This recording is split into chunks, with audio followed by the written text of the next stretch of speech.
Asante sana Mudhoka kwa taarifa hiyo yenye kufungua macho tena kuhusiana na mswada huo.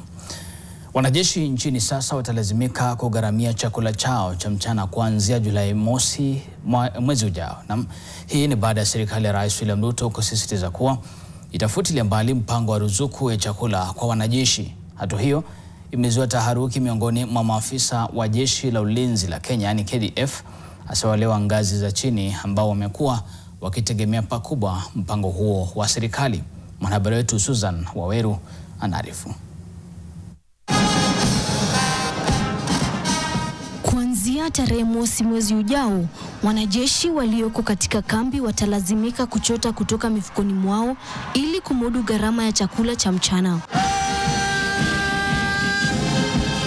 Mpango wa chakula cha mchana uliokuwa ukifadhiliwa na hazina ya serikali ambao umehudumia vizazi vya maafisa wa KDF unatupiliwa mbali na nafasi yake kuchukuliwa na mfumo mpya wa lipa unapokula, yani pay as you eat.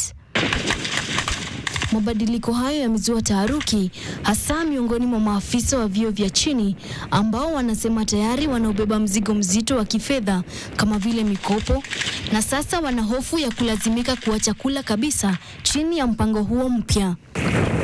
Lakini kwa upande wake, Wizara ya Ulinzi inasema kufutilia mbali chakula hicho bila malipo ni njia ya kupunguza matumizi yasiyo ya lazima na kuwapa wanajeshi uhuru wa kuchagua wanachokula. Afisi ya mawasiliano ya kimkakati ya Wizara ya Ulinzi inasema nikinukuu, uamuzi wa kuhamia kutoka mfumo wa chakula cha mchana unaogharamiwa na serikali hadi mfumo wa lipa unapokula umetokana na haja ya kusawazisha matumizi ya bajeti, kuongeza ufanisi katika matumizi ya rasilimali za serikali, kuruhusu wanajeshi kupata aina tofauti za vyakula wanavyopendelea na kuendana na mbinu bora za kijeshi ndani na nje ya ukanda huu. Afisi hii imefafanua kuwa ni muhimu kubainisha kuwa utekelezaji wa mfumo huu mpya wa chakula cha mchana utawahusisha tu maafisa wa kikosi cha ulinzi cha Kenya walioko kwenye maeneo ya amani. Maafisa walioko vitani au kwenye mafunzo hawataathirika, kwani wataendelea kupokea mgao wao wa kawaida. Aidha, Wizara ya Ulinzi inasema mfumo wa sasa wa ufadhili wa chakula huwanyima wanajeshi chaguo la mlo wanaotaka. Hali hii pia husababisha kupotea kwa muda wa kazi kutokana na misururu mirefu na kurudiwa kwa mgao wa chakula wakati maafisa wanapohamishwa ghafla kutoka kambi moja hadi nyingine.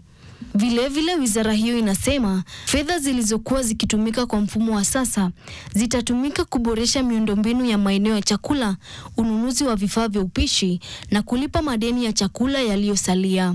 Mchakato wa kuondoa ruzuku ya chakula cha mchana, wizara inasema nikinukuu, marupurupu ya chakula maarufu kama ration cash allowance ilianzishwa KDF mwaka 2000 wakati utoaji wa milo nyingine kama kifungua kinywa na chakula cha jioni kupitia ruzuku ulisitishwa. Posho hiyo imekuwa ikiboreshwa mara kadhaa ili kuafikiana na mfumuko wa bei na kuwapa wanajeshi uhuru wa kula kwa njia wanaitaka na wakati wanaopendelea.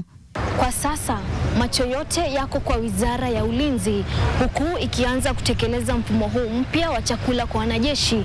Lakini je, utahakikisha haki na heshima kwa wale wanaolinda taifa au utaacha baadhi yao wakihangaika kukidhi mahitaji yao ya msingi? Hilo ndilo swali kuu. Susan Waweru, NTV, Nairobi.